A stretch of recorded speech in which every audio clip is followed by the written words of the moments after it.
고금소총 야담 전설에 오신 걸 환영합니다. 재미있게 시청하시고 즐거운 하루 되시기 바랍니다. 그리고 저의 생계에 큰 도움이 되는 구독과 좋아요 부탁드릴게요. 오늘의 이야기 시작하겠습니다. 한밤중에 담을 넘은 여인. 조선 순조 때 황해도배천에 명의준이라는 사람이 있었다. 그는 인물이 출중하고 말솜씨까지 뛰어나 수단이 좋았는데 난봉꾼으로도 이름이 자자했다. 배천 근방은 말할 것도 없고 송도와 한양에까지 출입이 잦았는데 한양에 있는 한량이나 난봉꾼치고 그를 모르는 사람은 거의 없을 지경이었다. 게다가 재상 집안의 자손이어서 시골의 부자나 원님 따윈 그를 가볍게 여기거나 함부로 대하는 이가 거의 없었다. 어느 해 가을 이런 희준에게 큰 문제가 생겼다. 여보, 당신은 어떻게 할 거요? 30대 중반쯤 된 그의 아내가 담배만 피우며 누워있는 희준에게 이마를 찌푸리고 근심스러운 표정으로 물었다. 희준은 뽀끔뽀끔 담배 연기만 내뱉으며 내 알 바 아니라는 듯 대꾸하였다. 글쎄, 오늘이 벌써 10월 초하루라고요. 기한은 점점 다가오잖아요. 이러고 있으면 어떻게 한단 말이에요? 아내의 다그침에 희준이 순간 버럭하며 말하였다. 그러면 날더러 어떻게 하라는 거야? 아내에게 한바탕 퍼부은 희준의 입에서 나오는 것은 땅이 꺼질 듯한 긴 한숨뿐이었다. 에잇! 벌떡 일어나 앉은 희준은 담배만 뻑뻑 피워댔다. 문제의 발단은 이러했다. 희준이 배천읍에서 세금 거두는 일을 맡고 있을 때였다. 윤철이라는 자가 수령으로 있었는데 그는 허구 어느 날 기생집을 드나들며 주색에 빠져 나란 일을 돌보지 않았다. 그러는 동안 희준은 읍의 일을 제 맘대로 하면서 수령에 뒤질세라 놀고 오입하고 장사도 한다고 흥청망청거렸다. 그렇게 몇 해가 지나자 나랏돈 3만 양이나 탕진하게 되었던 것이었다. 때마침 흉년이 계속되어 백성들이 세금을 제때 내지 않았으니 희준은 그것을 핑계로 횡령사실을 속이고 있었으나 더 이상 그 사실을 속일 수 없는 지경에 이르렀다. 당장 나라에 세금 바칠 날짜가 되었는데 희준에게는 남아있는 돈이라고는 한 푼도 없었다. 가뜩이나 평소 자신의 요구를 잘 못 들어준다는 이유로 희준을 못마땅해 하던 수령 윤철이 희준의 세금 횡령 사실까지 알게 되었으니 그의 목숨은 풍전등화의 위기에 처해 있었다. 그러던 어느 날 수령 윤철은 생각했다. 희준의 사건은 곧 나에 관한 사건이야. 만일 희준이가 기한 내에 그걸 바치지 못한다면 내 목숨 역시 온전하지 못할 게 뻔한데. 수령도 희준과 같이 상부를 속여왔으니 한 배를 탄 셈이었다. 그러니 이제는 어쩔 도리가 없는 형편이었다. 다음 날 수령이 희준을 불러 말했다. 이보시게, 한 달의 기한을 줄 것이니 자네가 횡령한 돈을 만들어 놓게. 만일 그렇지 않으면 엄벌에 처할 것이야. 알겠는가? 네, 그렇게 합지요. 수령의 불호령에 반사적으로 대답은 했지만 희준은 눈앞이 캄캄했다. 한 달 안으로 돈 3만 양을 어떻게 채워넣는단 말인가? 만일 자네가 약속을 못 지킨다면 자네 일족의 토지와 재산을 몰수하고 자네의 처자 권속은 물론이요 일족을 노비로 팔겠네. 네, 여부가 있겠습니까? 희준은 증서를 쓰고 지장을 찍은 뒤에 수결까지 하고서야 그 자리를 벗어날 수 있었다. 그런 지가 벌써 보름이 지났다. 하지만 희준은 보름이 지나도록 술이나 먹고 놀 뿐이었다. 그렇게 보름이 지나고서야 정신을 차린 희준은 자기 친척의 전답을 팔고 형제들의 토지까지 팔아 사방에서 빚을 냈다. 그러나 한 달 안에 시골에서 3만 양이나 되는 돈을 만들기는 사실상 불가능한 일이었으니 희준은 정신 나간 사람처럼 들락날락하다가 결국엔 병든 사람처럼 자리에 눕고 말았다. 그날 밤에도 희준 내외는 밤늦도록 잠을 못 이루고 걱정만 하고 있었다. 부부가 밤새도록 의논한 결과 희준이 돈을 구하러 한양으로 올라가기로 했다. 한양에는 희준의 친척도 많이 있고 아내에 가까운 친척도 많았기 때문이다. 이튿날 아침 행장을 한 희준이 한양으로 떠났다. 희준이 가는 길에는 수령의 엄한 감시가 뒤따랐다. 뿐만 아니라 수령 윤철이 한양 포도청에 기별을 해서 그를 2중 3중으로 감시하게 했다.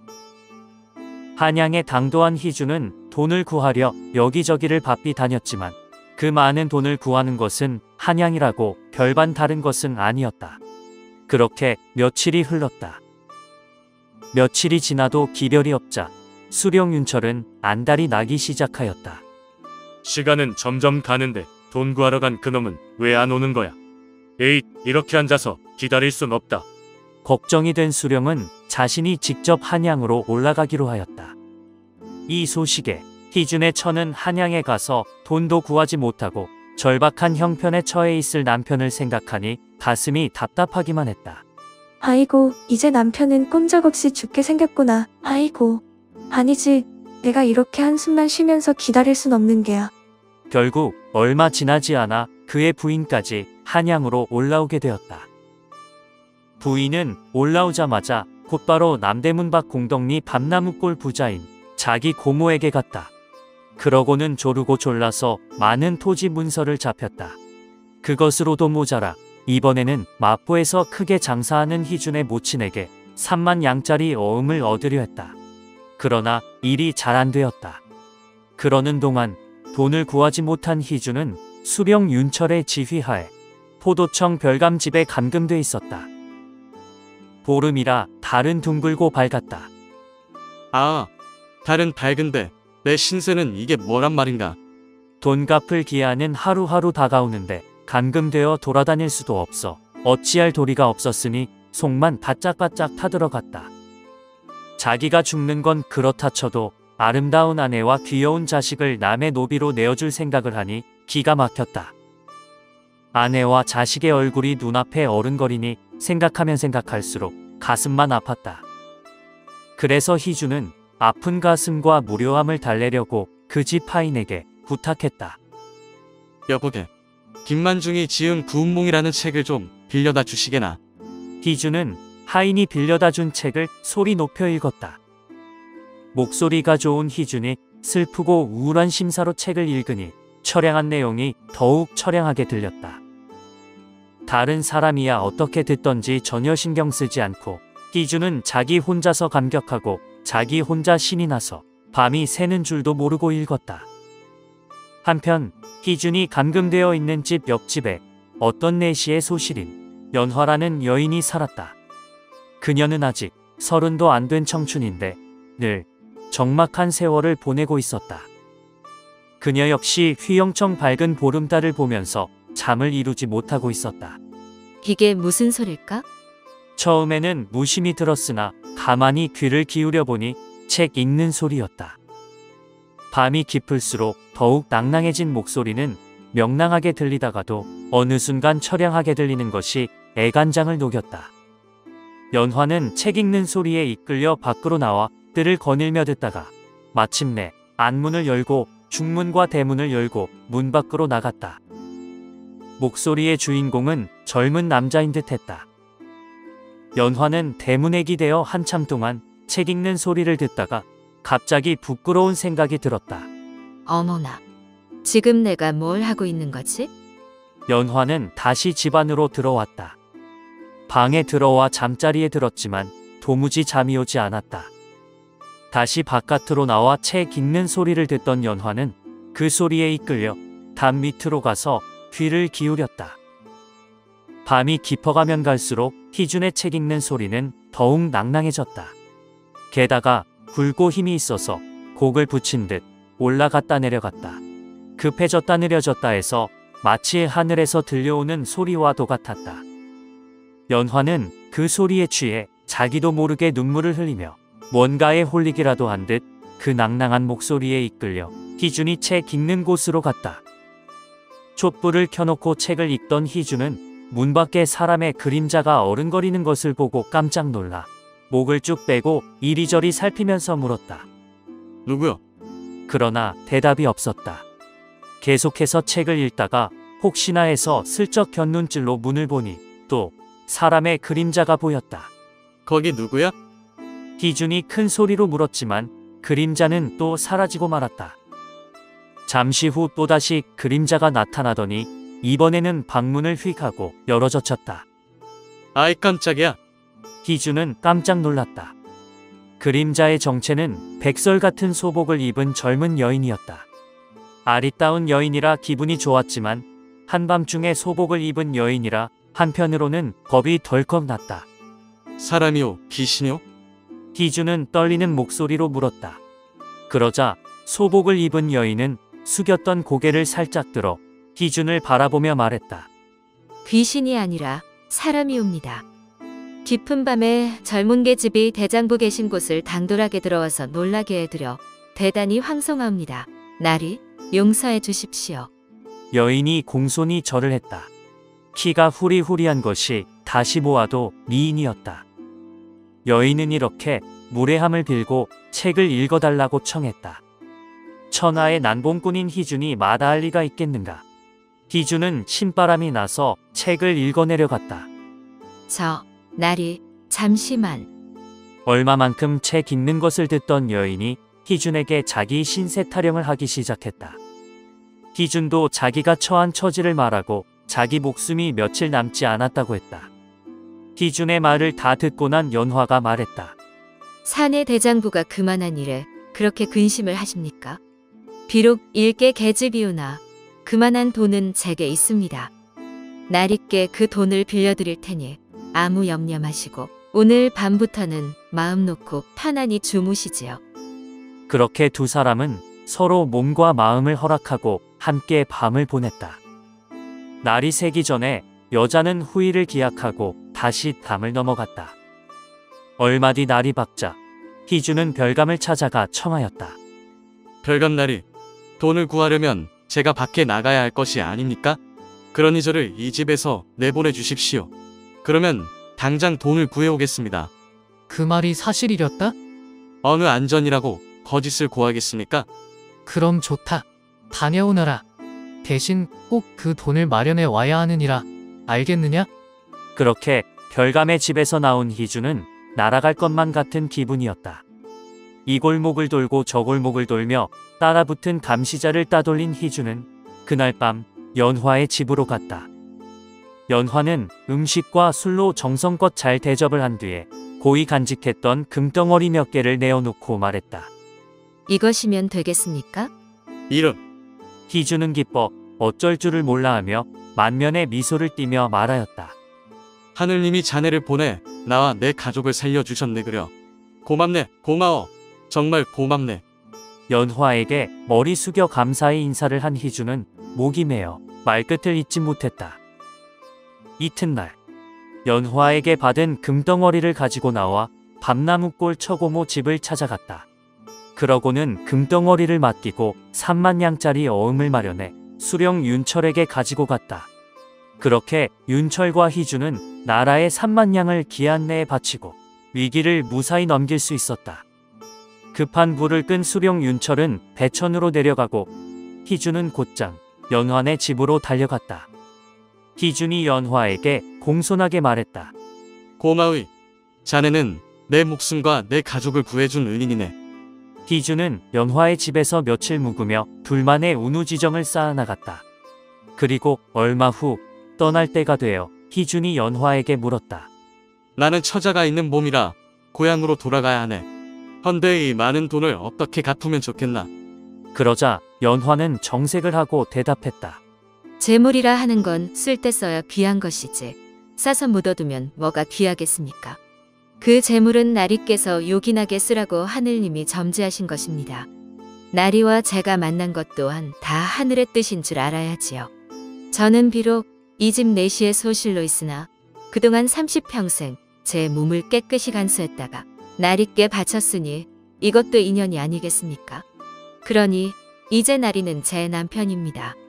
저는 나리만 보낼 수 없습니다. 그러니 저도 나리를 따라가렵니다. 연화의 당연한 말에 할 말을 잃은 희주는 같이 가기로 했다. 연화는 행장을 수습해 가마와 좋은 말 한 필을 사서 남은 금덩어리와 값지고 귀한 폐물만 싣고 새벽같이 길을 떠났다. 말과 가마를 급히 몰아 무악재에 다다를 때였다. 갑자기 연화가 안절부절 못하며 말했다. 어머나, 이를 어쩐담. 집에 귀한 것을 놓고 왔습니다. 잠깐만 기다려주세요. 제가 얼른 다녀오겠습니다.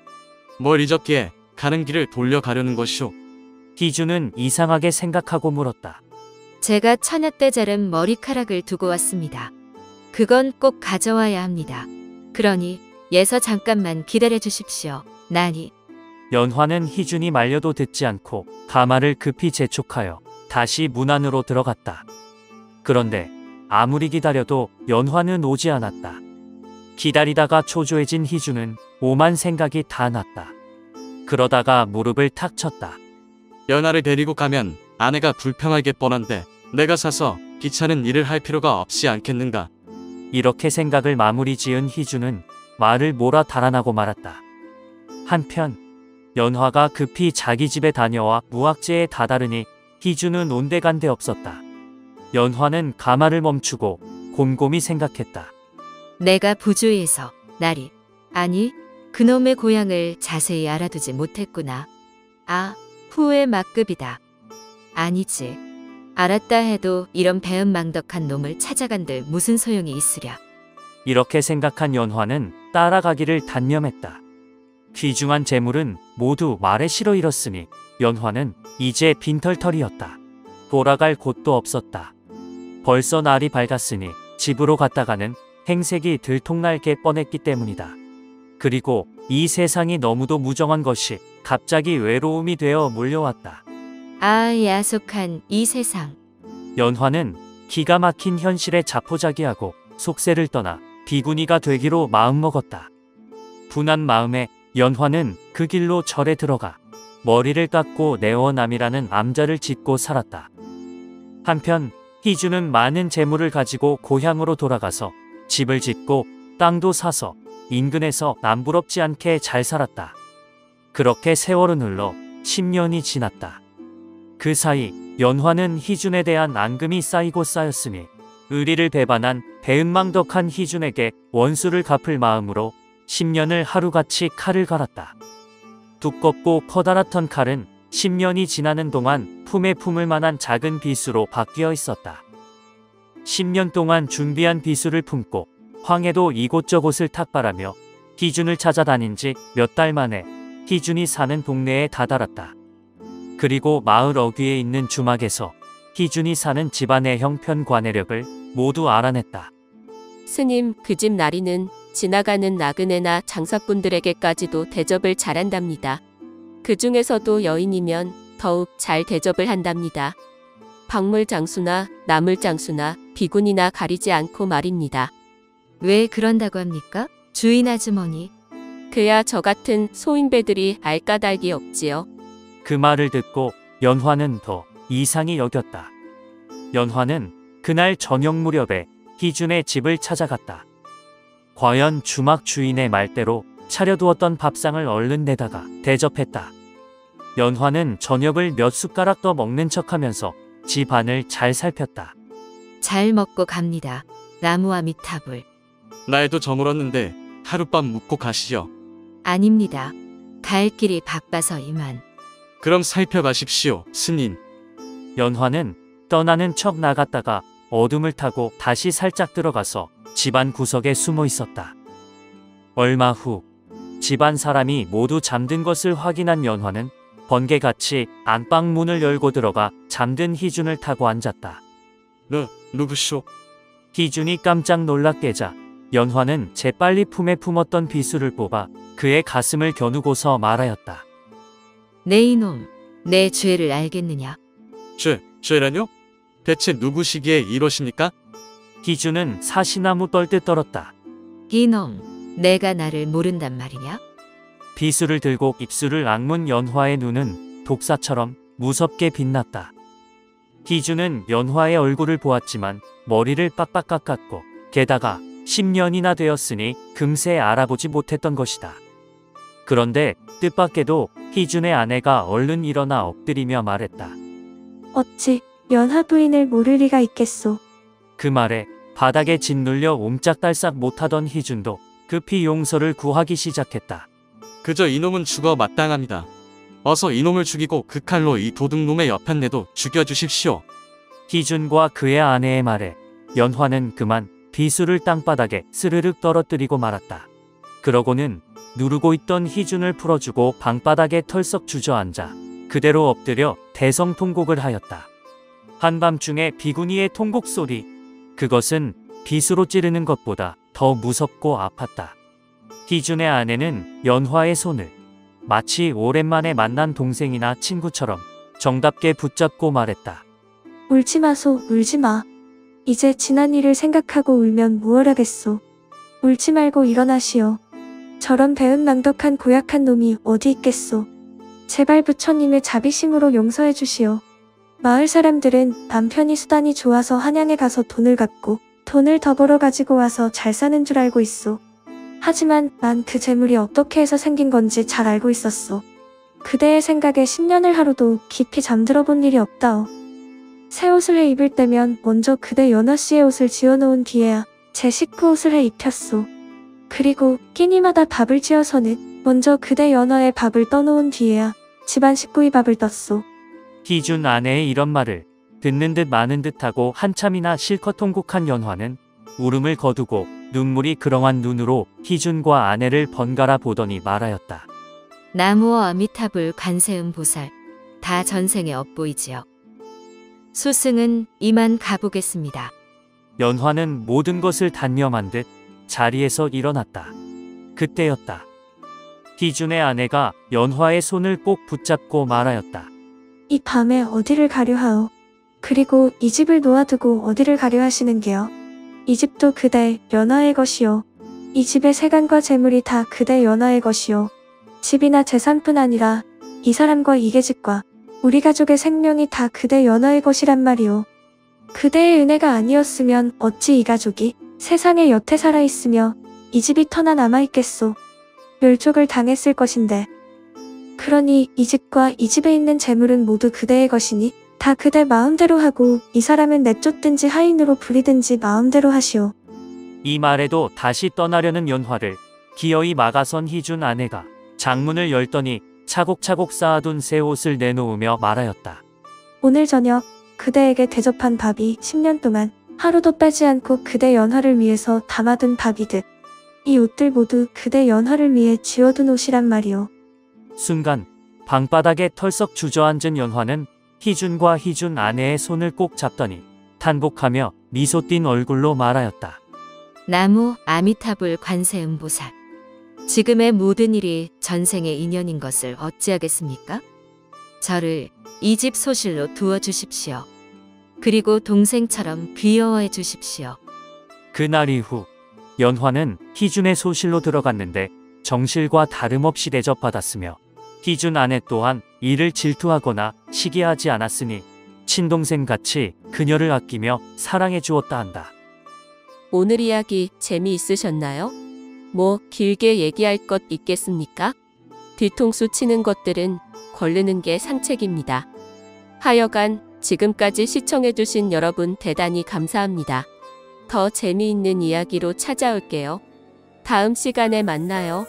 안녕.